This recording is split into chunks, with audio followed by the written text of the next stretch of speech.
Welcome back. I'm the Watch King. On this video, we are going to look at affordable watches on the vintage side.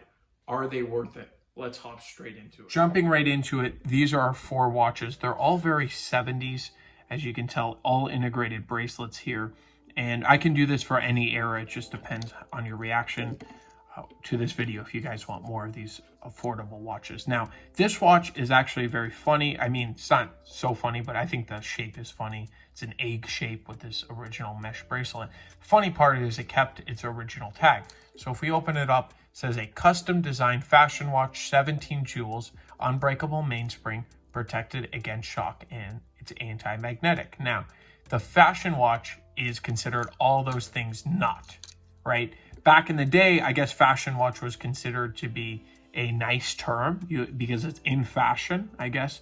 And you would buy this because this is more for a woman, this watch. And let's say you went shopping in, for instance, a boutique in the mall, they would probably carry this, right? You wouldn't go to a watch store to buy this type of watch. Now, Elgin's a very respected brand. They made pocket watches in the US. They're a US watch company. So I'm not saying anything bad about them, but that's probably what this style was, right? You go and you buy a dress and you match it, or you buy an outfit and you would match it to this watch. And that's what a fashion watch was. Doesn't mean it's a bad watch, right? Nowadays, we consider that something like Gucci, or for instance, Dave Portnoy, the guy who owns Barstool Sports, started a watch company, and he made these awful watches, right? They're just off the shelf. I wouldn't pay, I mean, let alone, I think he was charging $2,200 or something. I wouldn't even pay $50 for these type of watches, right? So that's what we consider a watch nowadays, a fashion watch. So jumping into this Bulova, not a huge fan of it when I first looked at it, but the more I got into it, the more I like it. It's something like from Ridley Scott's Alien. A character would be wearing this. So it's very interesting. We have a two-tone dial, right? We have the brushed silver and then the step into it. All tritium hands. And look at those hands. They're tiny. It's actually hilarious. It's like the Explorer 2, or not the Explorer, the original Explorer, when they went to 39 millimeters, they didn't change the hands over. So that's what it kind of looks like here, but it's even more hysterical here. On the wrist, it actually is not tiny, what I thought it would be. Now, this bracelet actually bends, as you can see, very easily, and that's probably, well, that is the downside of this type of bracelet. All stainless steel, original Accutron there, Accutron at the 12, and interesting case back. Let's see, it says Bulova water. It is water resistant there with the girl. Original crown, look at that. Everything's Accutron, even though it's not an Accutron watch, but they're all, that was their branding then, because they were still together. So just a cool watch. We're going to skip over the Seiko, because that will leave to the end, because this is all positive. And I really do like this watch. I think the amount of detail, it's very much like a Royal Oak, and I reviewed that. The Bulova Royal Oak, the same materials and the thought was put into this too, right? So now this is the funniest story out of them all. I was wearing this watch I was getting bored of the Oyster Perpetual, believe it or not, right? Because I couldn't wear the watch again for the 400th time, right? So I put on this watch, and at the time it was before I opened my own business, so I was working at a high-end jewelry store.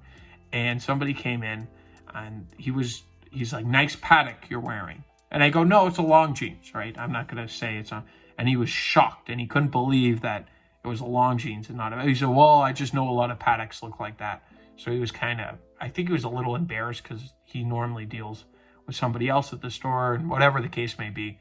So that's the story with this. It was called out as a Patek. Nice, great watch. I mean, 70s, very 70s, right? You could definitely date this watch super easily. Original bracelet, Longines, just a great watch all around. And I think it's so funny that it was called that. I think it's a compliment to the watch, right? And it's quality. It's real quality Longines. So all these watches have been positive, a little funny on the Elgin. And then we're going to go into my negatives, right? So with affordable watches, you get stuff like this. Now, there's nothing wrong with Seiko.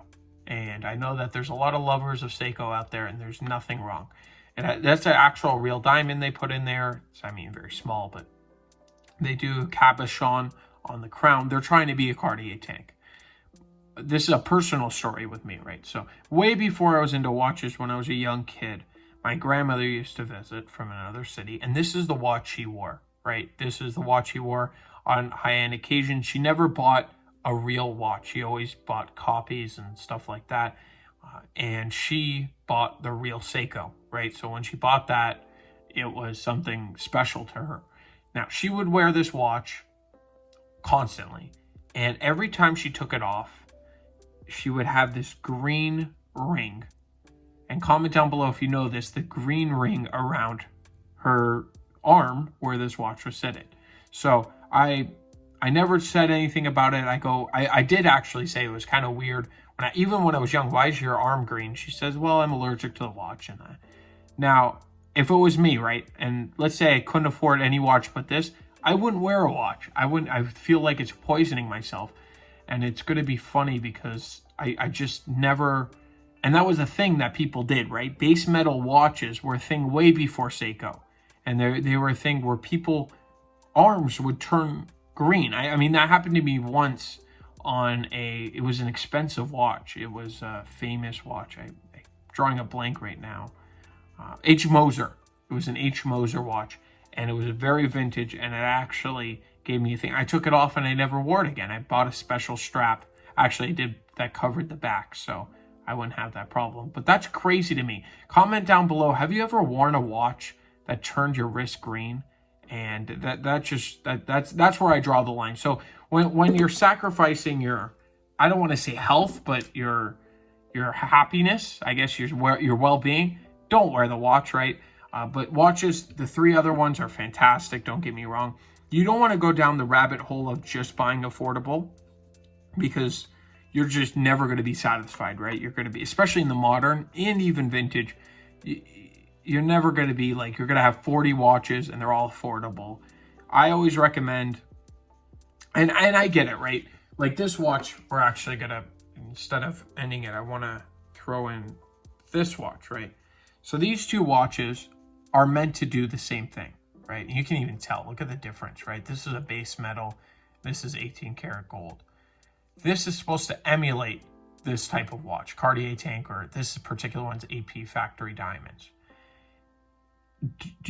I mean, to me, right, it's almost like wearing, it's like a Pagani design versus the real thing. To me, I always say, go with the real thing, right? Buy this because the difference is whatever, but let it remind you of something to save up for. It's like buying I don't want to say fake because that will get a lot of people mad, but buying a designer bag, like a Coach bag that supposed to look like a Louis Vuitton, and you could tell it's supposed to be like a Louis Vuitton. So it's that kind of similarity. But let me know, would you rock of only affordable watches, or do you believe in buying an affordable like this for a tank or this to see if you'll like it? I think that's right, but I don't think everybody should just have affordable watches in their collection. If you can, I mean, if you only can afford affordable, one or two affordable watches, that's fine, you know, but it always gives you something to save up for. And let me know your opinions and below. If you're curious or have any questions, definitely take a look at my links down below. You can actually email me directly if you have any questions. I want to thank you all for watching, and I will catch you in the next video. Have a great day.